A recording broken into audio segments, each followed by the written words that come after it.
Right now, Hurricane Zeta making its way across Louisiana and heading toward Mississippi. Here's a look at the storm as it moves across the Gulf Coast. We're going to start with the Gulf Coast Chief Meteorologist, Alan Seals, tonight. Alan, what's the very latest? Zeta moving through metro New Orleans, still as a hurricane. Winds at landfall, 110 miles an hour, still pretty close to that. And even though the center is far away from us, that motion north-northeast at 24 miles an hour will work in our favor somewhat. It's not to say we're not going to feel tropical storm force wind and storm surge. It just means it won't last anywhere near as long as you would expect for a typical hurricane or tropical storm.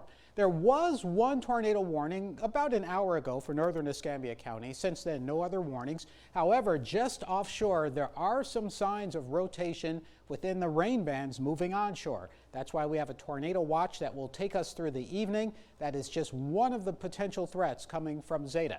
Now, this is a forecast map from now until 9 o'clock, and I just showed you it's over New Orleans now. By 9 o'clock, it'll be pretty close to Hattiesburg. That's how quickly it's moving. Most of the rain, the heavy rain from Zeta, is going to be along the path and north of the path. So Mississippi, you're going to be looking at 3 to 5 inches of rain. Once you get closer into Alabama, just several inches. The Florida Panhandle, you may only get an inch of rain.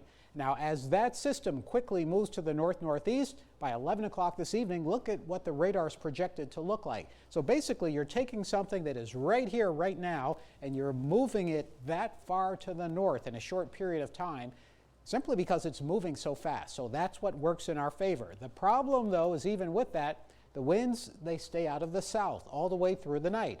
Southeasterly now, southerly in the middle of the night, and then toward 3, 4, or 5 in the morning, the winds become southwesterly. And that means storm surge is going to be a big deal. If you have not seen your water levels rising much yet, don't be shocked. They may rapidly move up. Simply because the storm is moving so quickly, it will push a surge of water northward. So storm surge, big deal along the coast. Otherwise, high wind becomes a big deal everywhere else. Now, I'll focus on the wind a bit later, but for storm surge levels, get ready for 2 to 4 feet around Pensacola Bay, East Bay, places like Navarre, over toward Perdido Bay, where it will be 3 to 5 feet for South Baldwin County. In Mobile Bay, 4 to 6 feet of storm surge tonight. You know that will close the causeway eastbound lane, maybe the westbound lane.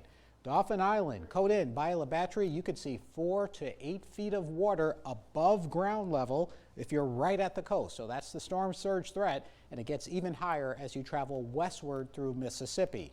The actual winds right now, they're on the way up. Within an hour, we could easily see 50-mile-an-hour steady winds at Dauphin Island, 46 at Pascagoula, and watch how that red, the tropical storm force winds, spread inland by 8:30. 50-mile-an-hour plus into southern Mississippi, and then by 9:30, many of us feeling a strong, steady wind. I'll show you more on that in just a few minutes. All right, Alan, we are about a month and a half removed from Hurricane Sally, so people all over the area are not taking any chances. We have team coverage from Dauphin Island to Gulf Shores tonight. We'll go up to the causeway in just a minute. First, we're going to start down on Dauphin Island. That's where we will find NBC 15's Justin Moore. Justin, the island is no stranger to flooding or hurricanes. That's right, Kim, and the conditions have really deteriorated over the last hour. At 5 o'clock when I first told you about the conditions out here, the winds have picked up and the waves are really coming in with that south wind onto the coastal area. Now, what people are really concerned about here is the flooding that the storm will bring. Already I'm starting to see debris fly around out here, and already this area is mostly with tourists renting houses here, and a lot of tourists left before the storm came, but there are still some here. Now, pretty much all the businesses have shut down. Everything has shut down here on Dauphin Island. I saw a police officer earlier riding by and just making sure everybody is okay. Now, one concern that a lot of people have is the causeway that leads into Dauphin Island. Once that's submerged, you pretty much have to wait till that water has receded in order to get back on the island or leave the island. Of course, we're going to be out here and bring you the latest as it happened, but as I said, the conditions have deteriorated. We can't even show you the water because it's coming in and it's just so much. So we'll have much more coming up throughout the night.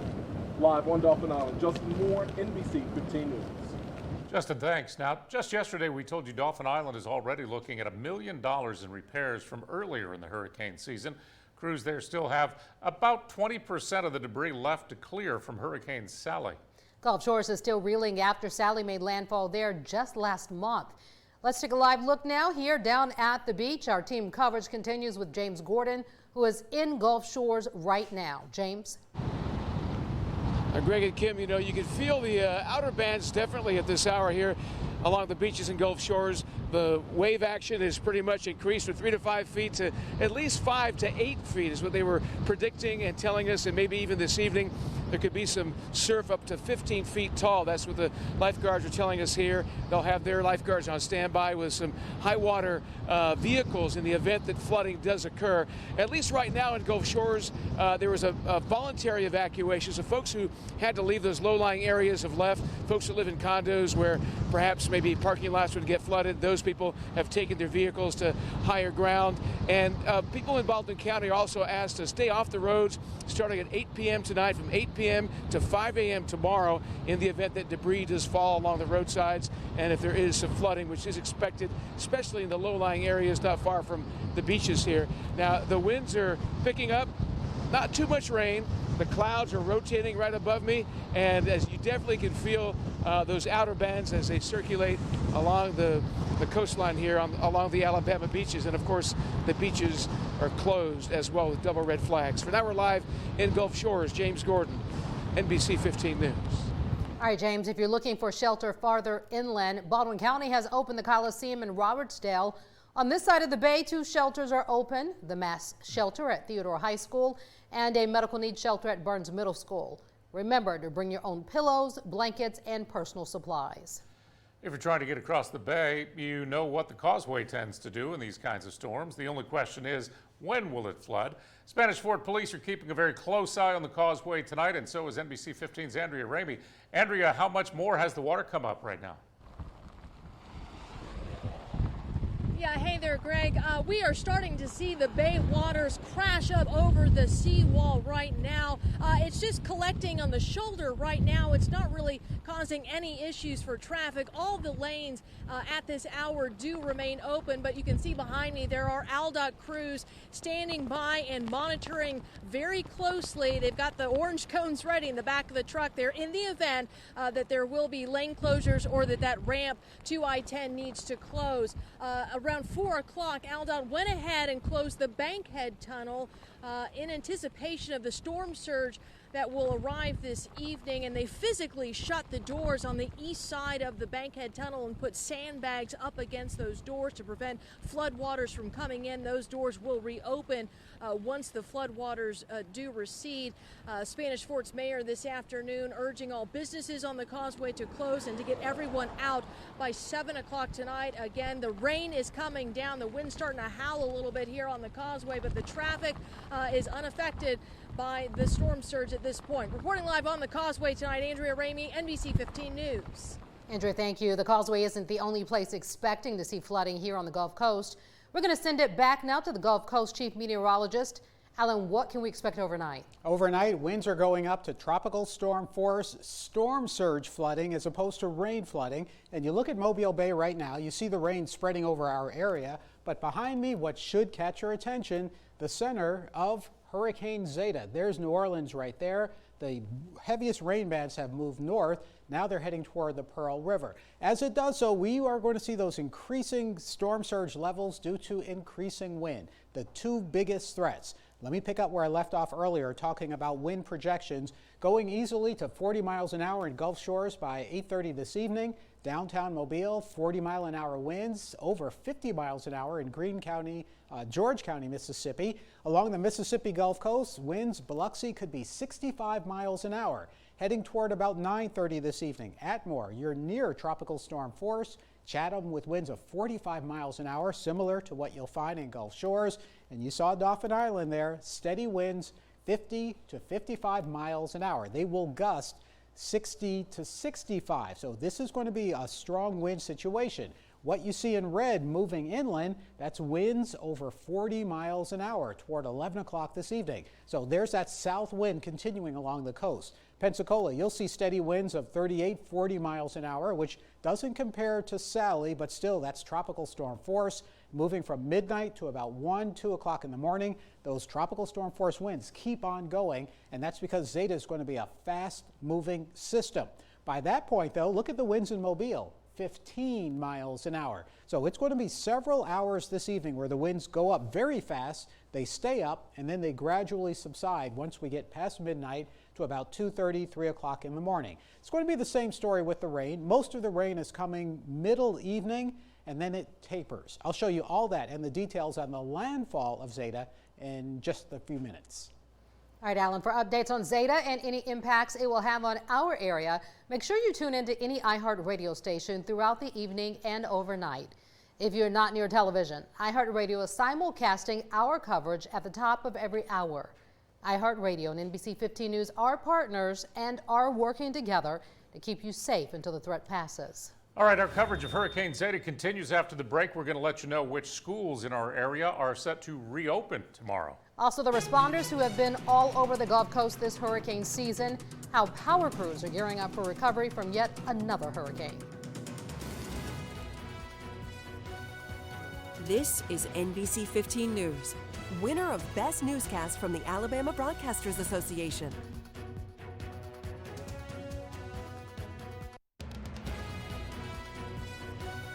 You're watching NBC 15 News, winner of the Regional Edward R. Murrow Overall Excellence Award. We're continuing to follow Hurricane Zeta as it makes its way across the Gulf right now. Power crews are gearing up for another recovery effort in our area. Our team coverage continues out on the causeway. That's where we'll find Rachel Wilkerson. She spoke with power crews earlier today. Rachel?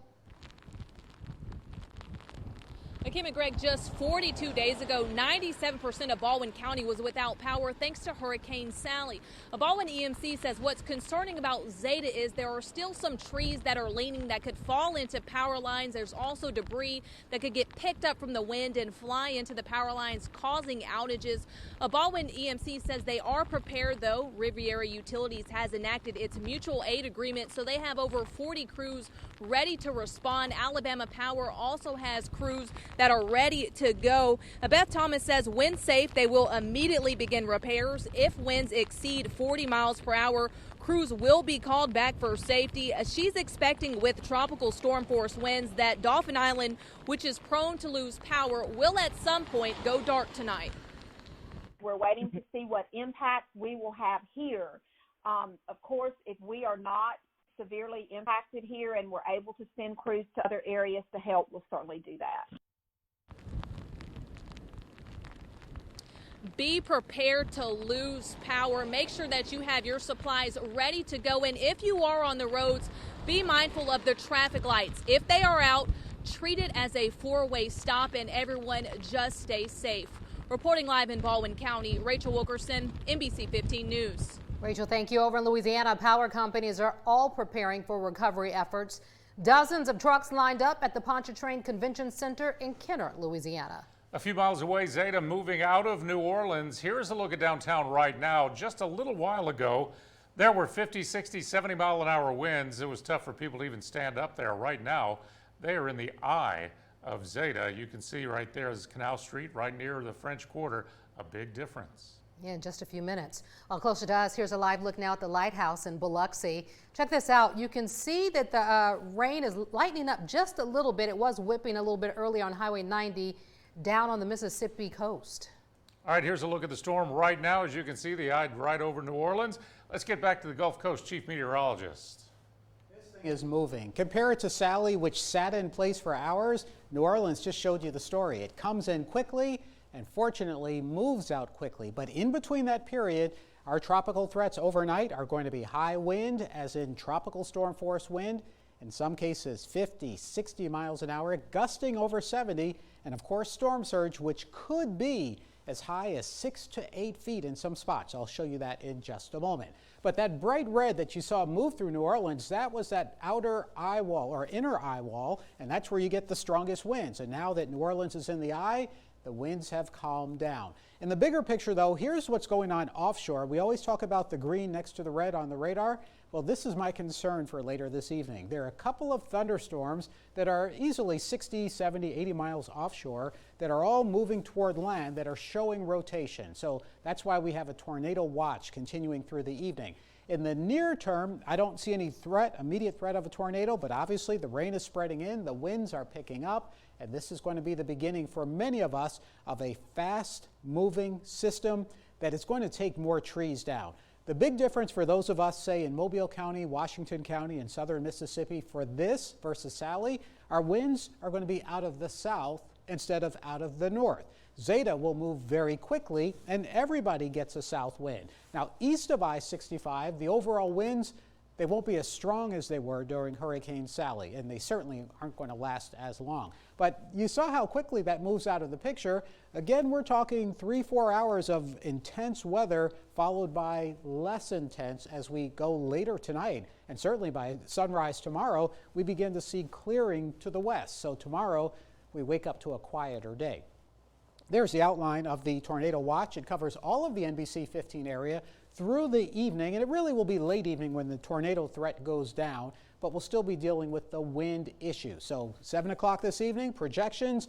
Look at the color scale here. Once you see red, that's over 40 miles an hour. Once you see brown, that's over 50 miles an hour. You get to white, over 60, and then within that white, you can see a little more red, and those are the hurricane force winds. So as Zeta quickly moves to the north-northeast, it will continue to lose strength. So that will limit extreme winds of, say, 80, 90 miles an hour, but still, Biloxi, Dauphin Island, 8:30 this evening into places like Lucedale, 55, 65 mile an hour wind. Compare that to 37 in Pensacola. Evergreen, about 24 mile an hour winds at 9:30. Those tropical storm force winds go inland. So once again, those of us who didn't have a lot of impact from Sally, we're going to have impact from Zeta. Clark County, Washington County, north of Highway 84. Gulf Shores, as you go toward 11 o'clock, winds of tropical storm force. And then Grove Hill and Thomasville, winds of tropical storm force. After midnight, though, that's when things ease up in terms of that south wind, but it still is going to be a south wind. South wind, of course, means storm surge for all of our coastline, and we'll look at that in just a moment. So still, we're dealing with a hurricane. Here's the forecast. 12 hours ahead. Overnight, by tomorrow morning, 8 o'clock, it's in the mountains of Tennessee. That's how fast it's going. And look at this. Tropical storm warning here, tropical storm warning, Virginia. This is how fast Zeta is going to be moving. So it's going to take winds of 40 miles an hour through Montgomery, Birmingham, Atlanta, Chattanooga, all the way up into the mountains of the Carolinas. So it's a fast moving system. Storm surge, big deal along the coast. You know what it is. It's water that rises quickly, and you've heard our reporters talk about the water levels coming up. That's a live view at Gulf Shores, and if you take all that water and separate it into cubes 1 foot apart, or 1 foot each, a cubic foot, 64 pounds for every cube of water, which is why it does so much damage. Along Dauphin Island, you could see 4 to 8 feet of storm surge. Same thing from Codin to Biola Battery. In Mobile Bay, 4 to 6 feet. And then along the coast of Baldwin County, 3 to 5. So really big numbers in terms of the threat of storm surge. And it's all going to come in rapidly because the storm is moving rapidly. Right now, the maximum wind, 105 miles an hour, moving at 25 miles an hour. We want that. It made landfall with winds of 110 miles an hour, so just shy of Category 3. But those categories don't tell the whole story. Look at the wind speed versus the motion. Compare Zeta to Sally. Zeta's moving 8 times faster than Sally was moving. So that's going to lessen much of the impact. It lessens the rain. Most of us won't get more than a couple inches. Once you're into southern Mississippi along the Alabama state line, then you're looking at a threat of 3 to 5 inches of rain. In the background, you're hearing a tornado warning, which we do have time. It's still offshore, but in just a few minutes, I'll come back and show you where that is. All right, Alan, thanks. Well, tonight is a code red weather night here at NBC 15. Code red our exclusive way of alerting you to disruptive and severe weather moving through the area. And one of the things that just came down from the National Weather Service, Alan was talking about it, they have corroborated it. The latest tide gauges in the north end of Mobile Bay indicate the coastal flooding is about to onset, and the surge has not yet arrived. Yeah, the Mobile Old Causeway is about to be increasingly impacted, so please be careful when that surge does arrive. It will be a sudden and sharp rise. All right, make sure you can stay weather aware by downloading our NBC 15 News and weather apps. They're easy to use and they're free. All you have to do is search WPMI in your app store. Most area kids are out of school tomorrow, but not all of them. We're going to have the local schools that's starting back early and the schools that are taking the rest of this week off. That's next.